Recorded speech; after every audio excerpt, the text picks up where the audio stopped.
Hello mga co-makers, magandang umaga sa ating lahat.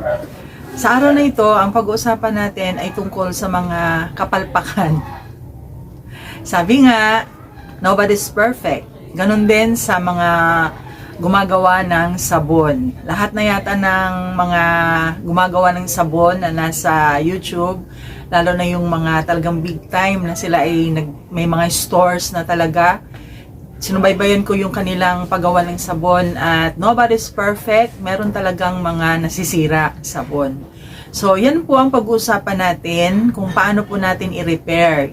Usually po, nasisira ang ating sabon lalo na kapag nilagyan natin ito ng pabango.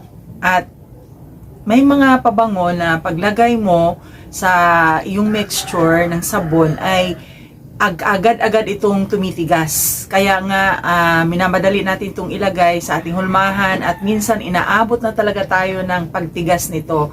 Kaya ang resulta, yun, palpak. Kaya ang tanong ngayon, paano natin yun i-repair? Sayang naman kung i-reject lang natin yun. Siyempre, sayang din yung ating yung ginastos natin doon, yung puhunan natin. Hindi naman natin pwedeng gamitin lahat yun. Pwede rin rebatch, pero paano kung may mga design? So, ngayon, yun po ang ipapakita ko sa inyo kung paano ko po ginawa ang pagre-repair sa aking napalpak o na-deform na sabon. Sige po, samahan niyo po ako sa ating video ngayon. Ito yung unang batch na ginawa kong oatmeal with coconut milk soap. After na nilagyan ko siya ng yung pabango nga, ang pabango noon na nilagay ko ay vanilla fragrance oil. Paglagay ko, maya-maya nung nilagay ko na dyan sa hulmahan ay bigla siyang tumigas. Mabilis kaya nagmamadali ako dyan pero hindi ko na talaga nahabol. Naging matigas na po talaga siya. At isa pa, yung vanilla fragrance oil na yan, talagang nagkakaroon siya ng discoloration. As you can see sa ating video na ito ay medyo naging off-white siya. Hindi siya puting-puti. Kaya yan po ang resulta po ng nilagay nating sa fragrance oil. So, kailangan po basahin nating mabuti ang description pag bumili tayo ng fragrance oil, kung ito ba ay mabilis ba tumigas at yung nagkakaroon ba ng discoloration sa ating mixture. So ayan po siya, nagmamadali na po ako dyan, nilagyan ko nga siya ng mga design. So ayun nga po, after na ito ay lubusan na tumigas, nung tinanggal ko na siya sa hulmahan, nakita ko talaga na hindi maganda yung bandang sa ilalim. Talagang maraming lubak-lubak kasi nga hindi ko nga siya na i-press mabuti, gawa na nagmamadali ako dahil tumitigas na yung aking butter. So naging ganito na po after few seconds lang po iyan. Kaya kailangan talaga maging alisto tayo. So ito na nga po ang resulta after natin mai-unmold. Ang pangit na, puro lubak-lubak na ang ilalim ng ating sabon. Sayang naman kung hindi natin ito aayusin. Sayang yung puhunan natin dito. Ayan. Ang pangit po talaga niya.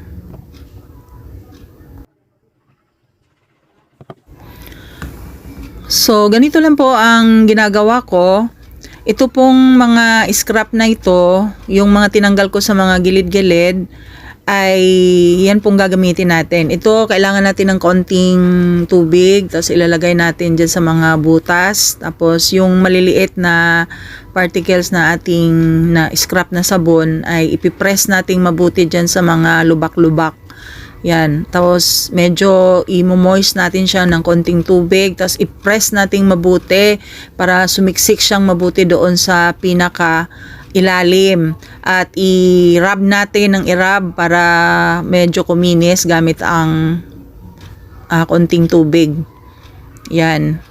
Ganun lang po ang ginagawa ko para maalis yung deformity o ma-repair yung deformity ng ating sabon. At Kagaya nga po ng ginagawa ko pag naliligo ako sa banyo, kapag ka meron mga scrap na sabon, ganun din ang ginagawa ko eh. Binabasa ko lang yung mga maliliit na sabon na yun, tapos i-press ko lang sila sa bawat isa. Yun, nabubuo siya. Kaya ganun din ang naisip ko sa pagre-repair ng sabon natin. Yan, kailangan lang po talaga tiyaga para hindi po masira o hindi po tayo malugi sa atin pong sabon. Sayang po itong sabon na ito, napakaganda ng sabon na ito. Maganda siya sa balat. Sobrang lambot niya at nakakaputi din.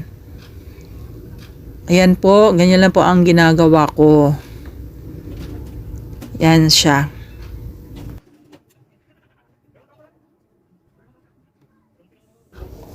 Masain ng konting tubig, tapos lagyan ng maliliit na scrap, tapos i-press mabuti. Yan. Press talaga mabuti. Ulit-ulitin natin ang paggawa. Lagyan uli ng basain konti ng tubig, tapos i-press, tapos i-rub. Ganun lang po hanggang sa mapunuan yung may lubak.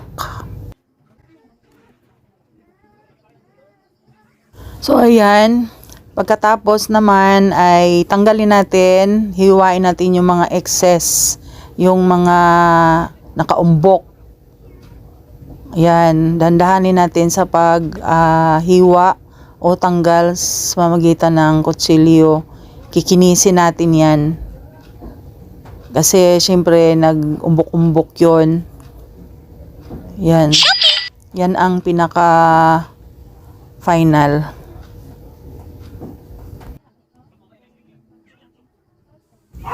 So, yan lang po ang pagre-repair sa ating sabon. Kung kayo ay bagong viewers pa lang, please subscribe. At nawa itong video na to ay nakakatulong sa inyo, lalo na sa mga bago pa lang gumagawa ng sabon. Actually, ako ay hindi pa naman matagal din, bago pa rin ako, at syempre gumagawa rin tayo ng paraan para mapaganda ang ating sabon. So, thanks for watching. God bless.